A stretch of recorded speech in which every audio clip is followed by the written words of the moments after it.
కాబట్టి అది వచ్చింది. ఎందుకంటే గతంలో బీజేపీ ఏడ ప్రభుత్వాలు ఉంటే కూలగొట్టడం, దాన్ని గెలిపించుకోవడం, ఆ తర్వాత ప్రభుత్వాలు నడిపించడం అక్కడ తప్పనిసరిగా జరుగుతుందన్నాను.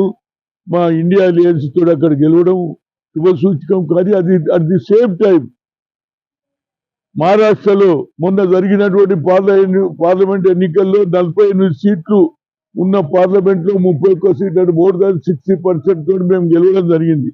ఈ 9 నెలల్లో ఏం గొప్ప కార్యక్రమాలు చేసిందని నాకు అర్థం కాదు. గెలిచిందంటే కేవలం 50,000 crores స్పెండ్ చేసిర్రు. వాళ్ళు ఏమంటున్నారంటే తెలంగాణ నుంచి కర్ణాటక నుంచి పోయినాయి డబ్బులు కాబట్టి అయినా డబ్బులకు అయితే మీరు కూడా డబ్బులే ఇచ్చిండ్రు కదా పోయి. మాకంటే ఒక్కొక్క అభ్యర్థికి 50 కోట్లు ఇచ్చిండ్రు.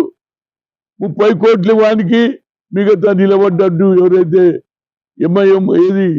ఎంఐఎం పార్టీ మైనార్టీలకు ఓట్లు డివిజన్ చేసి మీరు గెలిచిండ్రు తప్పితే నా ఉద్దేశంలో అవసరం ఉన్ననాడేమో మైనార్టీలు దూరం ఉండాలి, అవసరం లేనప్పుడేమో వాళ్ళను పట్టుకొని తన గెలుపు గురించి ప్రయత్నం చేసారు. తప్పనిసరిగా ఈ గెలుపు నరేంద్ర మోడీది, లేకుంటే అమిత్ షా గెలుపు కాదు. ఇది అదాని అంబానీ గెలుపు. ఇది అదాని కోటీశ్వర్లతోటే గెలుస్తున్నారు. కోట్ల రూపాయలు ఎక్కడికి వెళ్ళి వస్తాయి మా దగ్గర 2 రాష్ట్రాలలో.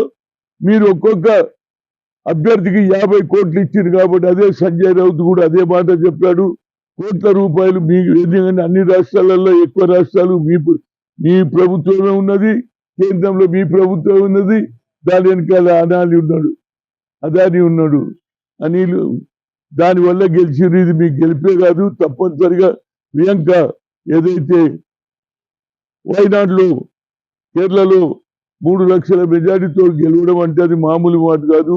తప్పనిసరిగా ఆమె వచ్చే రోజులలో పార్లమెంట్ అక్క తమ్ముడు తప్పనిసరిగా కాంగ్రెస్ జెండా వచ్చే 5 ఏళ్లలో యావత్ భారతదేశంలో రాహుల్ గాంధీ గారి ఇది క్యాస్ట్ వైజ్ సెన్సస్ అనుకో, అదేవిధంగా ఇందిరాగాంధీ మనవరాలుగా బడుగు బలైన వర్గాలకు సాయం చేయడానికి ప్రయత్నం చేస్తుంది. కాబట్టి తప్పనిసరిగా మహిళలు అదేవిధంగా యువకులు కూడా తప్పనిసరిగా వచ్చే ఎన్నికల్లో కాంగ్రెస్ విజయం సాధిస్తుంది అనేది నా ఉద్దేశం.